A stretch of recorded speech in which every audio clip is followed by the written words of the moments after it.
تو ان کے دلوں میں حضرت عمر کی دشمنی. انہوں نے فرمایا پھر ایک چکی ذرا مجھے بھی بنا دینا. کہنے لگا آپ کے لیے تو میں ایسی چکی بناؤں گا کہ جس کی آواز دنیا بھر میں جائے گی. سب سے بڑا تو حسد تھا کہ 2000 سال سے حضرت فاروق عمر فاروق رضی اللہ تعالیٰ عنہ کا عہد خلافت یہ اسلام کے ایکسپینشن کا دور ہے. اب جو وہ انٹرنل ڈفٹی ختم ہو گئی, انٹرنلی کانسولیڈیٹ ہو گیا انقلاب محمدی صلی اللہ علیہ وسلم, لہذا پوری طاقت کے ساتھ اب 3 لشکر نکلے ہیں, مشرق کے لیے, شمال کے لیے, مغرب کے لیے, اور فتوحات کا دائرہ شروع ہوا. 10 برس حضرت عمر رضی اللہ تعالیٰ عنہ کے خلافت کے وہ ہیں, نوٹ کیجئے, جس میں ایک سلطنت 2 سپر پاورز اس وقت کی تھی, کئی 100 سال سے چلی آ رہی تھی 2 سپر پاورز, اور دونوں جزیرہ نمائے عرب کے سر پر بیٹھی ہوئی تھی. سلطنت ایران, عراق سے ہو کر سلطنت ایران کہ خسرو کے زمانے سے, ذوالقرنین کے زمانے سے عظیم مملکت تھی, سپر پاور. دوسری طرف سلطنت روما, دی رومن امپائر, 3 بر اعظموں کو محیط تھی. رومن امپائر پورا شمالی افریقہ اس کے تحت تھا, پورا مغربی ایشیا اس کے تحت تھا, شام اس کے تحت تھا, ترکی اس کے تحت تھا, اور یورپ کا سارا مشرقی علاقہ اس کے تحت تھا. Roman empire. آپ کو معلوم ہے حضرت عمر کے زمانے میں رضی اللہ تعالی عنہ سلطنت کسریٰ کے تو پرچے اڑ گئے, نام ختم ہو گیا, وجود نہ رہا عظیم سلطنت کسریٰ. حالانکہ آپ کے علم میں ہوگا ان کا بڑا شاندار ماضی تھا, کہ خسرو اور کہ قباد بڑے بڑے, یہ کیانی کہلاتے ہیں, یہ کیان جو ہے یہ بڑی عظیم ایک یوں سمجھیے کہ خاندان تھا بادشاہوں کا. لیکن یہ کہ وہ پوری سلطنت کسریٰ ختم ہو گئی. کیوں؟ اس نے حضور کے نامہ مبارک کو چاک کیا تھا, اور حضور نے فرما دیا تھا صلی اللہ علیہ وسلم, خسرو نے میرا خط نہیں چاک کیا, اپنی سلطنت چاک کر دی. اور واقعتاً سلطنت کسریٰ جو ہے ختم ہو گئے, نام و نشان ختم ہو گئے. دوسری طرف سلطنت روما تھی, عیسائیوں کے ساتھ, چونکہ وہ تھی کرسچین, عیسائیوں کے ساتھ حضور کے زمانے میں کوئی براہ راست تصادم نہیں ہوا تھا. سارا تصادم ہوا تھا یا مشرکین عرب سے اور یا یہودیوں سے. عیسائی جو ہے عربین پیننسولا میں تھے ہی نہیں, یمن کے علاقے میں کچھ تھے لیکن ان کی کوئی حیثیت نہیں تھی, لہذا کوئی کنفرنٹیشن نہیں ہوئی. دوسرے عیسائیوں میں ابھی اہل علم موجود تھے, جیسے آپ کو معلوم ہے نجاشی بادشاہ کیسے ایمان لے آیا. اس نے حضرت عیسیٰ کے بارے میں پوچھا, حضرت جعفر طیار رضی اللہ تعالی عنہ نے سورہ مریم کی آیات پڑھ کر سنائیں, اور اس نے کہا بے نہیں جو ان آیات میں تم نے پڑھا ہے, عیسیٰ کی حقیقت اس سے 3 کے برابر بھی زیادہ نہیں ہے. اسی طرح ہرقل نے جب اس کو حضور کا نامہ مبارک پہنچا, اس نے جو بھی پیغامبر آئے تھے ایلچی, ان کا اکرام کیا, احترام کیا. وہ عالم تھا, جان گیا کہ یہ نبی آخر الزماں ہے, چاہتا تھا کہ میں ایمان لے آؤں بشرطے کہ میرے سارے درباری سپہ سالار بھی ایمان لے آئیں. جیسے کہ سن 300 عیسوی میں پوری رومن امپائر نے عیسائیت اختیار کی تھی, اس سے پہلے وہ بت پرست تھے. 300 عیسوی میں سلطنت روما کا جو ایمپرر تھا وہ ایمان لے آیا حضرت عیسیٰ پر. اس وقت تک ظاہر بات ہے اسلام حضرت عیسیٰ کا دین تھا, حضور تو ابھی آئے نہیں, حضور کے آنے میں تو ابھی 300 برس سے باقی ہیں. وہ عیسائی ہو گیا, پوری مملکت عیسائی ہو گئی, تو وہ نظام جو تھا حکومت کا برقرار رہا, انٹیکٹ رہا. ہرقل یہ چاہتا تھا کہ اسی طرح میری پوری سلطنت ایمان لے آئے تو میری حکومت برقرار رہے.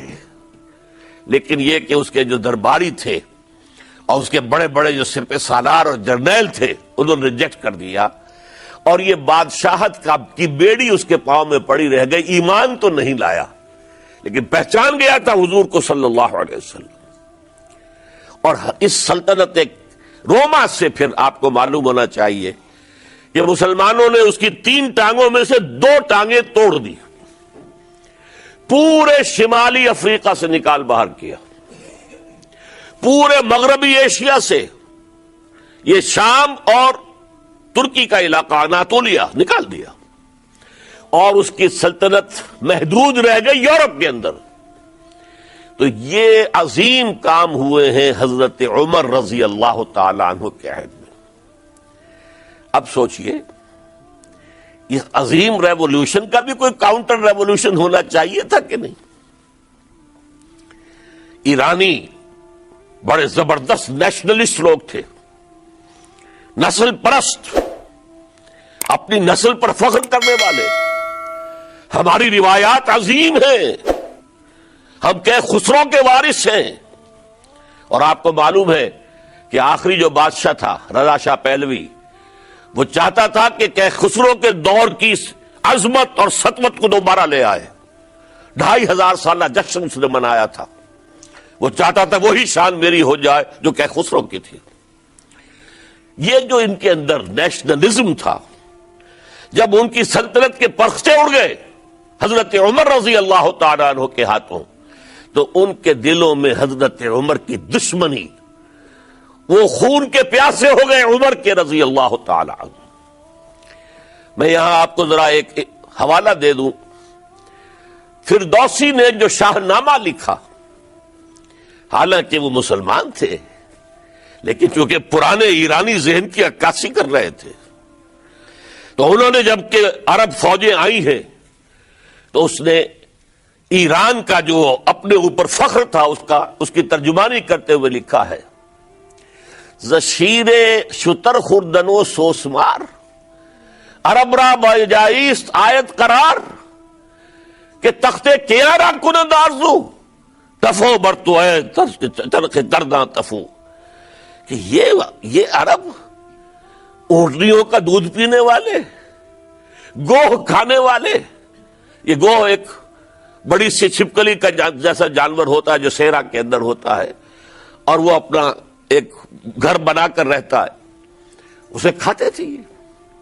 تو یہ گوہ کھانے والے, اونٹنیوں کا دودھ پینے والے عرب, آج ان کی یہ جرت, یہ جسارت, یہ ہمت کہ تخت کیارا کنند آرزو, کہ وہ آج آرزو کر رہے ہیں کہ کئے سلطنت کئے کا تخت جو ہے وہ ہمیں مل جائے. تفو برتو ہے چرخ گرداں تفو, تف ہے تجھ پر اے گردش کرنے والے آسمان, تف ہے تجھ پر. لہذا اب کاؤنٹر ریولوشنری موومنٹس آئی ہے. حضرت عمر کی شہادت اس کا نتیجہ ہے. ہرمزان ایک جرنیل تھا, اور اس کے جنگی جرائم اتنے شدید تھے ایرانی کے, یہ واجب القتل تھا. وہ گرفتار ہو کر حضرت عمر کے سامنے پیش کیا گیا. حضرت عمر نے فرمایا یہ واجب القتل ہے, اس کی گردن اڑا دی جائے. اس کی چالاکی دیکھیے. اس نے کہا امیر المومنین, اے مسلمانوں کے امیر عمر رضی اللہ تعالی عنہ, مجھے ذرا پانی پلوا دیجیے. حضرت عمر نے فرمایا پانی لا دو. ایک کٹورے میں پانی دے دیا گیا. پھر کہا دیکھیے امیر المومنین, مجھے ضمانت دیجیے کہ جب تک میں یہ پانی پی نہ لوں مجھے قتل نہیں کریں گے. فرمایا ہاں ہاں تم پانی پی لو, جب تک یہ پانی تم نہیں پیو گے ہم قتل نہیں کریں گے. اس نے وہ کٹورا پھینک دیا. نہ اب میں یہ پانی پی سکتا ہوں نہ آپ مجھے قتل کر سکتے ہیں, کیونکہ آپ کا ہے یہ کہ جب تک میں یہ پانی نہیں پیوں گا آپ مجھے قتل نہیں کریں گے. اس ہیلے سے جان بچا گیا. پھر اس شخص نے ابو لولو فیروز, ایک غلام تھا, اسے اس کام کے لیے تیار کیا. حضرت مغیرہ ابن شعبہ کا غلام تھا وہ, اور حضرت مغیرہ نے اس سے روزانہ کی ایک اجرت کہ تم کام کرو, مجھے صرف 7 آنے روزانہ دے دیا کرو. اس نے آ کر حضرت عمر سے کہا کہ میرا جو آقا ہے مغیرہ ابن شعبہ یہ مجھ سے بہت زیادہ طلب کرتا ہے. حضرت عمر نے پوچھا کیا دیتے ہو؟ 7 آنے. تم کرتے کیا ہو؟ کہ میں نجار بھی ہوں، میں لوہار بھی ہوں، میں یہ کام کرتا ہوں. فرمایا اتنے پیشوں کا جاننے والا اس کے لیے یہ روزانہ کا ٹیکس یہ زیادہ نہیں ہے، یہ تمہیں دینا چاہیے. اس نے کہا میں چکیاں بھی بناتا ہوں. حضرت عمر نے فرمایا پھر ایک چکی ذرا مجھے بھی بنا دینا. کہنے لگا آپ کے لیے تو میں ایسی چکی بناؤں گا کہ جس کی آواز دنیا بھر میں جائے گی. وہ شخص ہے اور ہرمزان کی سازش کے تحت وہ ایرانی جسے بعد میں ایرانیوں نے کیا کہا، جس نے قتل کیا حضرت عمر فاروق کو، حضرت ابو لولو فیروز. آج بھی ایران میں اس کی قبر کی تصویریں بکتی ہیں بازار کے اندر. حضرت ابو لولو فیروز وہ آیا ہے مسجد نبوی میں اور آ کر اس نے جبکہ حضرت عمر رضی اللہ تعالی عنہ امامت فرما رہے حملہ کیا، 5-6 وار خنجر کے کیے. حضرت عمر رضی اللہ تعالی شدید مجروح ہو گئے. یہ انتقام تھا جو عجم نے، وہ سلطنت کے جس کے ٹکڑے ختم ہو گئے تھے، جس کا ٹکڑے کر دیے گئے تھے، اس نے انتقام لیا عالم اسلام سے. سمجھا انہوں نے یہ تھا کہ شاید یہ پوری عمارت اسی ایک ستون پر کھڑی ہے، حضرت عمر ہی کے ستون پر کھڑی ہے. اس ستون کو گرا دو گے پوری عمارت گر جائے گی. لیکن ثابت ہوا نہیں، یہ محمد کی بنائی ہوئی عمارت ہے صلی اللہ علیہ وسلم. یہ بہت قوی ہے، اس کی بنیادیں بہت مضبوط ہیں. کوئی ذرا سی تریڑ بھی نہیں آئی، ذرا سی تریڑ بھی نہیں آئی. حضرت عمر فاروق کی شہادت کے بعد حضرت عثمان رضی اللہ تعالیٰ عنہ کا دور خلافت شروع ہوا اور جوں کا توں جو قافلہ چل رہا تھا آگے چلتا چلا گیا. حضرت عثمان رضی اللہ تعالیٰ عنہ کے بارے میں بہت قیل و قال ہے. ان پر تنقیدیں بھی کی، اپنوں نے بھی کی ہیں، دشمنوں نے بھی کی ہیں. لیکن بات جان لیجئے، یہ تاثر غلط ہے کہ ان کے پورے دور خلافت کے اندر فتنہ رہا یا ہنگامہ رہا. قتل غلط. 10 برس خلفائے راشدین میں طویل ترین دور خلافت حضرت عثمان کا ہے رضی اللہ تعالیٰ عنہ. 12 برس. حضرت ابو بکر کے تو 2.25 برس تھے، حضرت عمر کے 10 برس تھے، ان کا 12 برس. اور 12 میں سے 10 سال ایسے تھے بعین ہی جیسے حضرت عمر کے 10 سال تھے. امن و امان ہے، سکون ہے، چین ہے، اور قافلہ اسلام بڑھ رہا ہے. فتوحات کا دائرہ بڑھتا چلا جا رہا ہے. فتوحات سیلاب کے مانند آگے بڑھ رہی ہیں. تھمتا نہ تھا کسی سے سیل رواں ہمارا، ہمارا یہ سیل رواں کوئی روکنے والی کوئی طاقت دنیا میں رہی نہیں تھی. کسرا ختم، سلطنت ایران ختم، اور دوسری سپر پاور سلطنت روما، اس کی 3 میں سے 2 ٹانگیں توڑ دی گئی، 1 رہ گئی. اب کون تھا؟ خارج میں کوئی طاقت نہیں تھی جو اسلام کے سیلاب کو اور پوری نوع انسانی پر اتمام حجت اور اللہ کے دین کو پہنچانے کے راستے میں رکاوٹ بن سکتی ہے. اب ایک فتنہ اٹھا. دیکھیے حضور کی کنفنٹریشن 3 مذاہب سے ہوئی تھی. ایک مذہب مشرکین کا، شرک کا قلع کما کر دیا گیا جزیرہ نما عرب سے، ختم ہو گئے. انہوں نے کاؤنٹر ریولوشنری موومنٹس اٹھائیں حضرت ابو بکر کے زمانے میں، ان کو کرش کر دیا حضرت ابو بکر صدیق رضی اللہ تعالیٰ عنہ. چاہے ہزاروں صحابہ شہید ہوئے. اس کے بعد دوسری طاقت کون تھی؟ مذہبی یہودی. یہود کے 3 قبیلے مدینے میں آباد تھے، بنو قینقاع، بنو قریظہ، بنو نذیر. 2 کو مدینے سے نکال دیا گیا ان کی بدعہدی کی وجہ سے، حالانکہ حضور نے مدینہ تشریف لاتے ہی ان سے معاہدے کر لیے تھے. ان کا میثاق مدینہ یہ در حقیقت ایک پیکٹ تھا جوائنٹ ڈیفنس آف مدینہ کا. مدینہ پر اگر کوئی حملہ کرے گا، اور ظاہر بات ہے یہ کہ امکان تھا کہ مکے والے آ کر حملہ کریں، مشرکین مکہ، لیکن مدینہ کا ہم تحفظ کریں گے مل کر، مسلمان اور یہودی. لیکن انہوں نے ہر موقع پر وعدہ خلافی کی. پہلے بنو قینقاع نکالے گئے، پھر بنو نذیر نکالے گئے.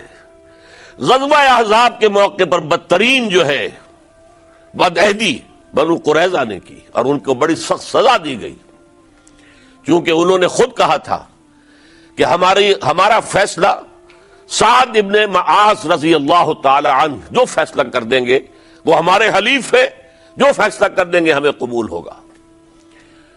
اور حضرت سعد نے تورات کے حکم کے مطابق فیصلہ کیا کہ ان کے جتنے جوان ہیں وہ قتل کر دیے جائیں گے. بڑی سخت سزا تھی کہ جو دی گئی ہے، اس میں کوئی شک نہیں. پھر ان کا اڈا تھا بہت بڑا خیبر میں، وہ نکال دیا گیا، وہاں سے انہیں نکالا گیا. اس کے اوپر مسلمانوں نے قبضہ کیا.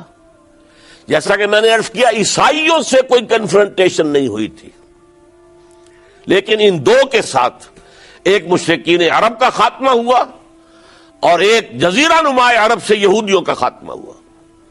لہذا ان کے اندر جلن تھی، انتقام کی آگ تھی. سب سے بڑا تو حسد تھا کہ 2000 سال سے نبوت اور رسالت ہمارے پاس تھی. موسیٰ سے لے کر عیسیٰ تک علیہم الصلاۃ والسلام 1400 برس ہماری تاریخ کے وہ ہیں کہ کوئی ایک لمحہ بھی نہیں تھا کہ کوئی نبی موجود نہ ہو.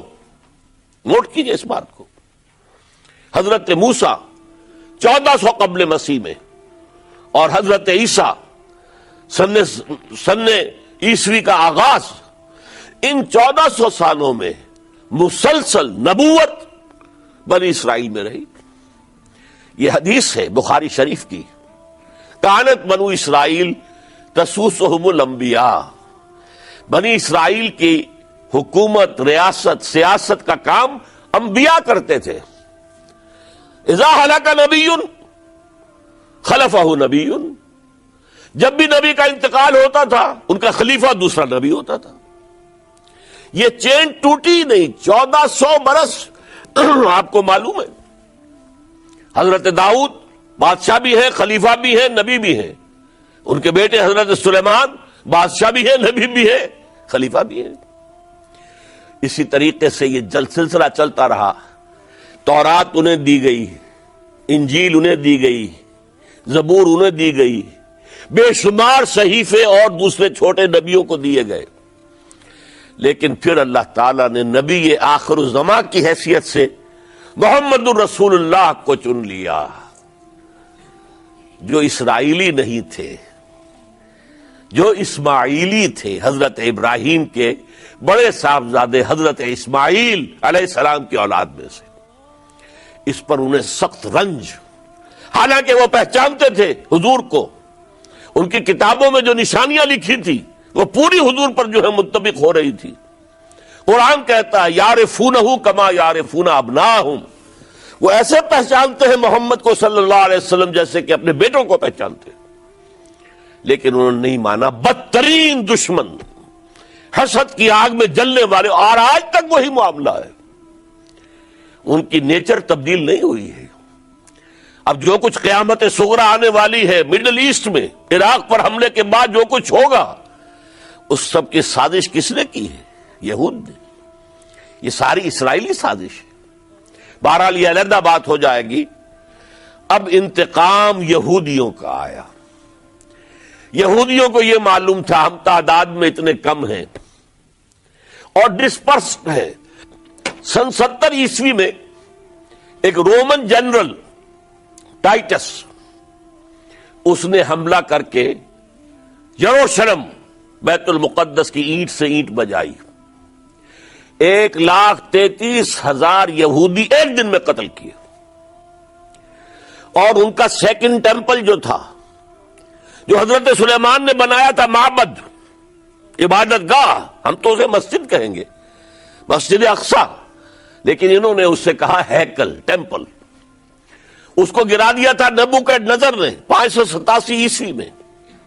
دوبارہ انہوں نے بنایا، اسے ٹائٹس نے گرا دیا، وہ آج تک گرا پڑا ہوا ہے، آج تک صرف ایک دیوار اس کی سلامت ہے جسے وہ ویلنگ وال کہتے ہیں، وہاں جا کر ماتم کرتے ہیں، روتے ہیں، پیٹتے ہیں۔ اور اس کو اس وقت سے نکال دیا گیا یہودیوں کو، نکل جاؤ فلسطین سے، بھاگ جاؤ یہاں سے، دفع ہو جاؤ۔ لہذا وہ ڈسپرس ہو گئے، کوئی یورپ چلے گئے، کوئی روس چلے گئے، کوئی ہندوستان چلے گئے، کوئی افریقہ کے ممالک میں چلے گئے، کوئی ایران میں آ گئے۔ یہ سب، اس کو وہ کہتے ہیں ڈایاسپورا، ہمارا وہ دور جس میں ہم دنیا میں منتشر تھے۔ جب پوری دنیا میں منتشر تھے تو ظاہر بات ہے کسی فوجی مہم کے ذریعے سے مسلمانوں سے انتقام لینا ممکن نہیں تھا، لیکن انتقام لیا ایک ایسی سازش کے ذریعے سے، ایک ایسا فتنۃ الکبریٰ جو ہے برپا کیا ہے، جس کا کہ میں ابھی آپ سے اندازہ کرتا ہوں، جس کے نتیجے میں حضرت عثمان رضی اللہ تعالیٰ عنہ شہید ہوئے۔ اس کو یوں سمجھیے کہ حضور کے دور میں جن لوگوں نے شہادتیں پیش کی، انہوں نے اسلام کو قائم کرنے کے لیے شہادتیں دی۔ اب دور خلافت راشدہ میں جو شہادتیں پیش کی گئیں وہ اسلام کو قائم رکھنے کے لیے، جو عمارت بن گئی ہے اب گرنے نہ پائے، اسے دشمن گرا نہ دے، اس ڈیفنس کے اندر، اس تحفظ کے اندر جانے دی، ہزاروں نے دی۔